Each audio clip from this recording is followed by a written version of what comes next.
So no words can describe how impressed I am by this visual effect. And it is now possible in this update. Guess what version of Minecraft I'm on right now? I'll fly up here and give you one shot to guess in the comments. I am on version 1.8.9. This is insane. And why am I here? It's because of super secret settings. This button allows you to apply a 2D render on the screen. And if you click it again, it just toggles through it. So you can't really tell. This sort of smooths your screen a little bit. This is an art filter. You can keep on clicking this, toggling through every single effect. Oh, I didn't realize that in Australia one too. And so the challenge here is not really knowing until you've gone through every single one of them. I remember playing around with this and wow. You just need to know that the last one you'll see is the spider one. So I'll keep on, this is the final one. So this is the spider one. And then one more time and you're back to normal. The thing is, this button actually disappeared from the game not long after its introduction, but has since been sprinkled in ever so slightly in recent snapshots and updates, but it was never really fully documented, and applying it to your game was never fully supported. The reason I'm here is because this setting has officially returned in the form of a command /post effect. Alright, so I'm back on the latest snapshot, 26.3 snapshot 3. There is no new snapshot today, but I promise you guys that I'll go over /post effect because I did not mention it. I didn't really have any time to go through it myself, but this is a new command that you can use, essentially functioning the same way as super secret shaders, but you can add your very own through a resource pack and trigger them manually through this command. It's that easy. I have a lot of examples that I've made. There's a lot of fun to be had here. The first thing I'm going to do is add the simple effect of Australia to my world, or to my screen, more accurately. And now this is going to flip my screen upside down through a simple command like this. Now obviously this means this is all handled client side. This has nothing to do with the server. It's all handled through your resource pack, but this has applied a shader over my 2D render on the screen. You can remove it, and now we're back to normal. It's important to note these are post effect shaders. You can't change the way certain blocks or entities are rendered. It only applies a filter over your screen. So the classic Animal Crossing sphere effect is probably not possible. I also did Australia not, which just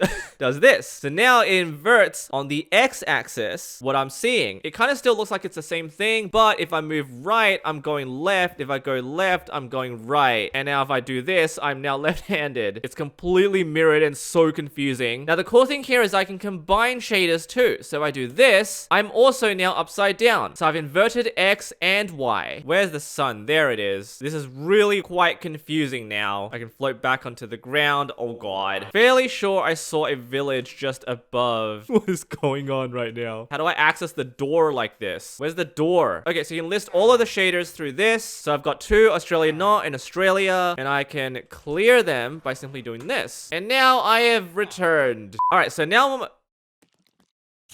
you still do that? It's 26.3, man. So this is my test world. I'm gonna switch over to survival and watch what happens when this spider hits me. Oh, it's daytime. I'm gonna do this. All right, now poison me. Cool. Notice how when I'm poisoned, there is now a green shader over my screen notifying me that I am poisoned because this thing over there on the right is not enough for me to know that I'm poisoned. And when the poison disappears, the shader disappears. Now, obviously, if it's too harsh in your eyes, you can completely change it. This is just a very easy example of what you can do to functionalize these shaders. Now also notice every time I get hurt by the poison, there is another shader being overlaid, which is a little bit lighter. And let's kill this spider, wait for this effect to disappear. 2, 1, and then the shader will disappear, and we're back to normal. I also have an anvil here, and I'm gonna rename this grass block to pink, like so. And if I hold this, the screen is now pink. Let's do yellow, like so. And now the screen is yellow. We can also do Australia, like this.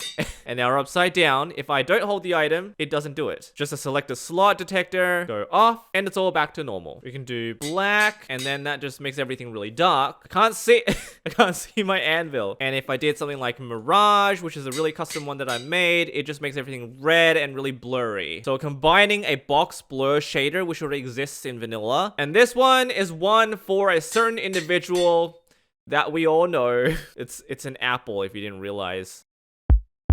Obviously, with custom shaders, you can draw shapes on the screen. So here I've just made a white background with two shapes. This is a circle and a stem, a stick. And so if one shall choose to, you can operationalize a GIF through shapes.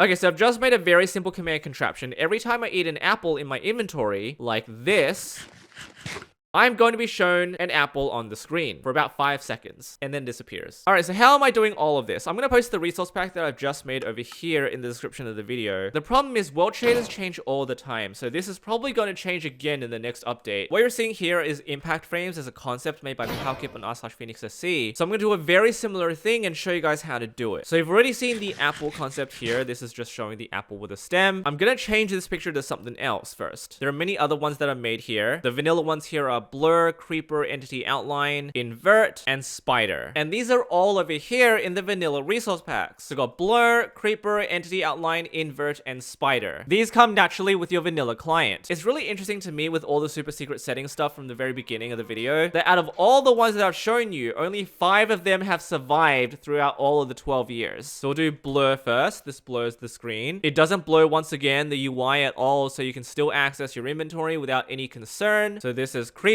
When you spectate a creeper, this is what happens to your screen. There's invert, which obviously inverts every color. And then there's the spider one, which classically multiplies your screen 8 times or something like that. But this really comes into full effect when you can add your own, which you can see right over here. So all you have to do is to just put your own JSON files here in post effect, and your game will immediately recognize them as a resource location. That is all you need to do, and it will work. So we have blue, boom, which I'll show you in a second, mirage, and then all the color ones down here. We've got poison and poison hurt as well. Now for several of them, I had to add my own custom shaders as well. For Australia, for example, I had to invert the UV coordinates just to make the screen upside down. And for Australia not, I just did it for the X coordinates. Now I'm going to leave all of this stuff in the downloads here in the description of the video, so you can actually look at all of this if you want to. But most importantly here, let's try to recreate the impact frame that Palkip made. Now I'm feeling kind of inspired to do like a pop art cartoon effect. I've seen some examples of people doing like anime style explosions, which is really cool. There are so many amazing things you can do now with post effects. Here's a nausea on-screen effect being created when you eat a mushroom, creating something wavy and psychedelic. But I'm going to show you guys how you can do this. So I wrote a fragment shader here for boom. So this exists right here, shaders post boom. So this is a very long piece of code, but all it's doing is drawing a few shapes on the screen, and you'll see exactly what it's going to come out with. So with all of that, let's simply apply what I've just done, and that's all it is. It's just the word boom with a blue background and 2 red triangles. And what's crazy about this is that if this was a resource pack, if you press F1, it would disappear. But it does not disappear because it's rendering over your screen. And so now all we have to do is apply it to something like, let's say, a TNT exploding or something. So for example, if we place a TNT and then we blow it up like this, we just wait for it and we detect when the TNT is about to explode, and we can apply that shader to the player. So we detect when there's a TNT with a fuse of 1s, and then post effect add at a boom should be good. We should probably clear the effect too, but we won't worry about that right now. There's a very, very basic proof of concept. We'll just summon a TNT over here, and then if we've done it correctly,